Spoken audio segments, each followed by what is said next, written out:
Hi, Jess, Gianluca, Graham, thank you so much for joining us and for agreeing to be interviewed by us in RINA.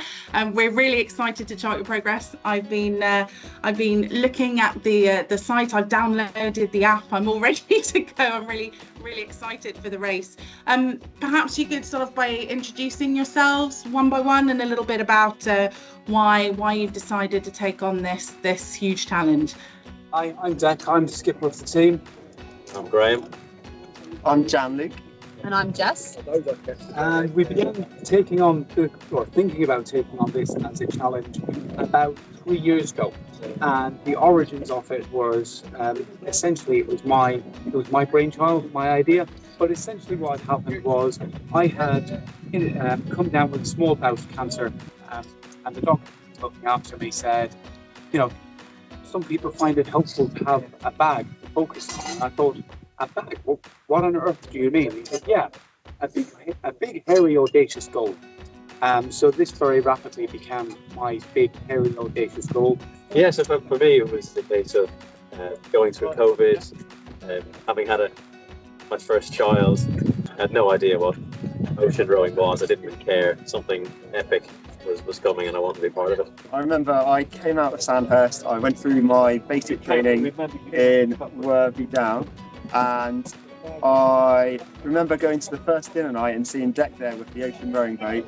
I've come from a bit of a rowing background beforehand, so I'm really into it before, and I remember jumping on the boat and trying to persuade Deck there and then to let me be part of it, whether that was a reserve or, I can row a little bit, I can help out if you need anyone. And then eventually it came a place where I could stand up and jump on the boat and become a part of this massive project, which has been exciting. For me, I just like anything where water is in the foreground. And so the opportunity to row for 45 days and just be surrounded by water, to me, just sounds like absolute bliss.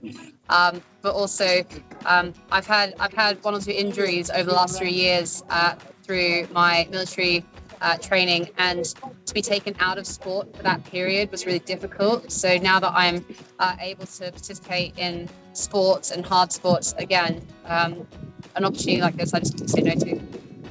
That's brilliant. Thank you so much for there's quite sort of a lot of reasons there that we can see a lot about in endurance or overcoming obstacles and testing yourselves, which is really nice. You're definitely much better than I am. I think the most I could ever swim is in a pool 25 meters, and I certainly wouldn't be rowing. So in terms of your training preparation, you've mentioned already that I think, Jenny, you said you've done a bit of rowing before. What's your training program been like for this race? Has it been sort of was it a baptism of fire from the start, or did you ease into it? Preparing for this particular row, we've had a lot of direction about the kind of training we have to participate in before we're even allowed to come out to La Gomera. So each rower needs to complete at least 120 hours on the boat rowing. And within that, there are further rules about the number of night hours rowed, how many hours we row together as a group of four, because obviously coming from all over England, it's tricky to get everyone together, so we have to row a certain amount together. And then we've also had to complete a 36-hour continuous row, so without coming back into the marinas, just to kind of get used to that idea of being on the water, routine on the water. And, on top of that, that's just the hours. We've had to prove that we know how to use all the different equipment, the different skills and drills. And we've been through a whole lot of different training packages, including navigation, first aid at sea, sea survival, use of the radios, amongst others. So it's been quite a comprehensive training package, although I feel like a lot of what we do out on the water we will learn for the first time. You can't train for capsize, you can't train for big waves. That's something that you just need to deal with when it happens. Brilliant. So speaking of preparation for the race, I saw your post about the 2.5 hours inspection drill that you went through to make sure you had all of the kit, etc. And we've seen the photos of your supplies. So can you give us a little more info on sort of the rations, the equipment that you're having to take with you? The boat is small. We spent a good chunk of yesterday afternoon trying to fit all the food in, and I think we've just about managed that today.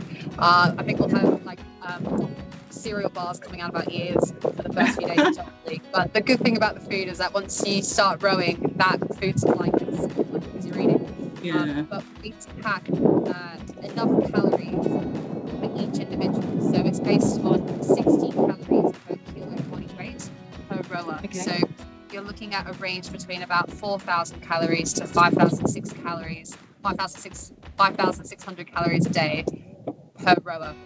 So you're starting the race on the 12th of December. You're wanting to raise awareness about the work that the Adjutant General Board's Educational and Training Services branch do. Can you tell us a little bit more about that, just so that we here can understand a little bit more? The Educational Training Services branch is a branch of the Adjutant General's Corps in the Army, and essentially it exists to provide development opportunities for soldiers and officers of all ranks. And it does a huge amount of work. But lots of young people out there that are considering the Army as a career, they know about the infantry and the cavalry and the artillery and those more traditionally well-known parts of the Army. What they might not necessarily be aware of is that there is effectively a whole regiment of fully qualified Army teachers that exist in the Army to improve their prospects so they can have a meaningful career rather than a dead-end job. We give them, upskill them with skills that they need not just to have a successful career in the military, but in life beyond the military. We're raising money for two charities, the Army Benevolent Fund and the AGC Association. Both of those charities are really personal to us. The AGC Association exists to support members of the regiment or members of the Corps when they fall on hard times or get unexpected surprises, as I did with my little bout of illness. And I was really, really grateful for their support at that time. The Army Benevolent Fund does pretty much the same thing, but on a bigger scale. And we thought it was really important to us to give back to the wider military community. The name of the boat, Colonel Jane, can you tell us a little about that? Colonel Jane Hunter was a colleague of ours, and she'd been in the branch since I joined. And for my generation of education officers, she was a real luminary.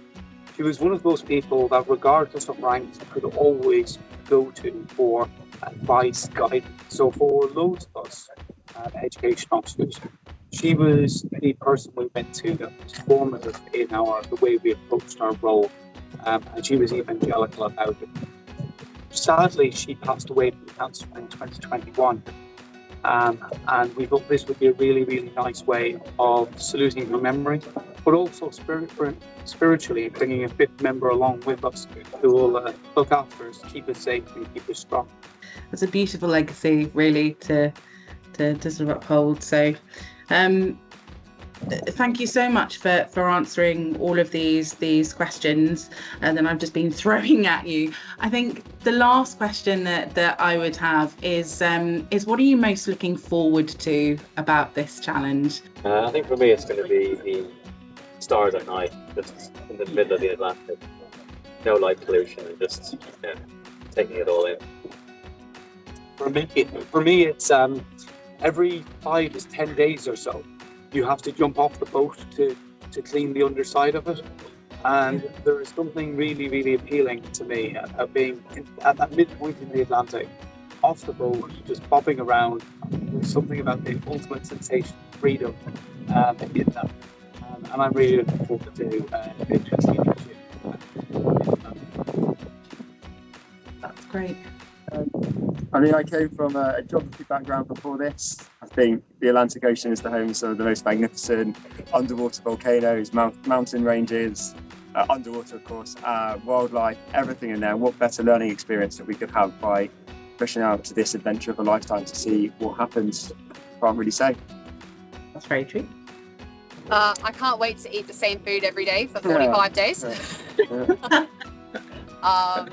No, but if we do it seriously, I'm just looking forward to just maybe going really fast in some good winds. We get a wind behind us, just seeing how quick we can get our knots. Maybe like having a tally of what our PB is for speed on the boat. Bit of fun. Brilliant. Well, thank you so much for taking the time out of your incredibly busy days. I know that you've got a lot of prep until the race next week. We'll all be behind you and wishing you the best, just hoping that you're enjoying the experience and just loving the challenge.